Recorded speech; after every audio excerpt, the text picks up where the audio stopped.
The PFL just wrapped up their Champions Series Road to Dubai, and it was an awesome fight card. We threw it back to 2018 with Irish and Russian fans fighting outside of the arena prior to the prelims. We'll take the card top to bottom. Obviously, the main event. I ended up losing both of my bets because Usman Nurmagomedov, and still, you could not have asked for a closer fight in this main event. A more competitive, awesome fight. Paul Hughes was plus 425. That's where my money was. I feel happy with the way that I placed my bet. I thought by the time they were reading out the judge's decision that it could have gone either way. Usman Nurmagomedov, for the most part, had his takedowns pretty much neutralized, but still was able to land them when he really needed them. There was the clash of heads in the fourth round where Usman was able to get a little bit of time to recover and breathe, and he came out of that timeout. Massive takedown, probably got him the fourth round with the top control and domination. If that headbutt doesn't happen, I think Usman was extremely tired, in my opinion. And I think that Paul Hughes probably could have got that round in more dominant fashion. And again, Usman, inside the rules, is able to take kind of that rest period, was able to come out of it and dominate the rest of the fourth round. But again, this fight was extremely close. Paul Hughes' stand-up was great. Usman Nurmagomedov's stand-up was great. I was pretty surprised by Usman's boxing skills. His 1-2 was landing at will, and then the forward pressure of Paul Hughes was still had an impact in this fight because Hughes, when he was attempting to get taken down by Nurmagomedov, was able to stop the takedowns, was able to get back to his feet,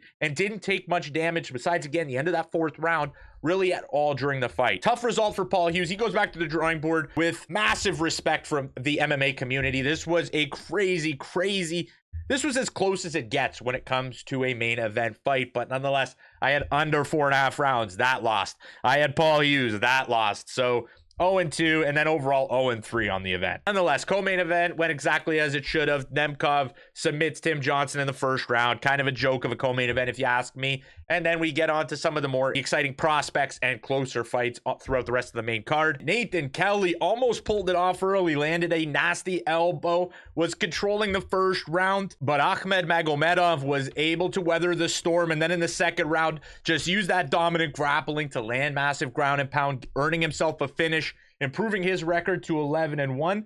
The Irish fighters on the main card didn't tend so well. Then Ibrahim Ibrahimov implemented what he does in every single fight, taking down and mauling his Irish opponent, dominating on way to a unanimous decision. Ibrahim is going to be competing, I believe, in PFL Europe next. He should be a heavy favorite to win that. He's going to be a heavy favorite in every single contest he competes in from here on out in any fighting organization.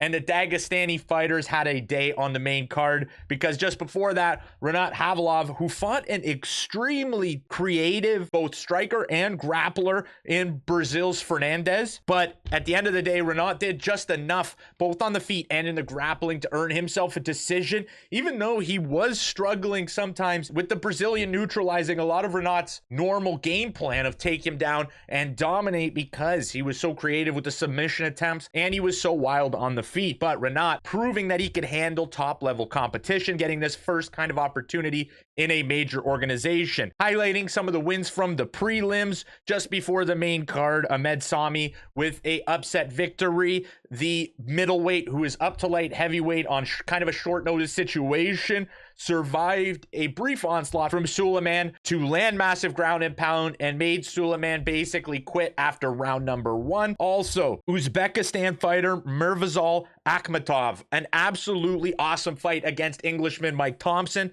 This fight was a scrap early in the first round. Both guys trading huge combinations, but it was Akhmatov who was having more success on the feet with the powerful strikes. He hurt Mike Thompson early in the first round, and from that point on, just kind of dominated the fight on the feet before submitting him with a brutal arm triangle choke, just close enough to the fence where he was still able to get leverage and put Mike Thompson unconscious. This was a high-level prelim bout for the Professional Fighters League. And then kicking off the card, Hyder Khan, who was an underdog going into this fight, slowly came back to the middle, landed a TKO with an absolutely brutal front kick that was deflected by Netta's forearm. And then by the time we realized what had happened, Netta's forearm was broken in 2 places. It was absolutely brutal. But this was a great PFL fight card. I enjoyed it thoroughly. I'm excited to see more of them being able to stack cards with Bellator talent, with the PFL talent they already have, with the MENA, with the Europe series that they do. They had a lot of storylines, a lot of background from these fighters, and all of the fighters were honestly really, really skilled. So this was a great event. Kudos to the PFL. The main event carried for sure in both promotion and even the in-cage action. It was razor close, exciting. But that'll do it for today's video, guys. If you enjoyed, smash that like button, subscribe to Combat Sports Central, and I will see you in the next one.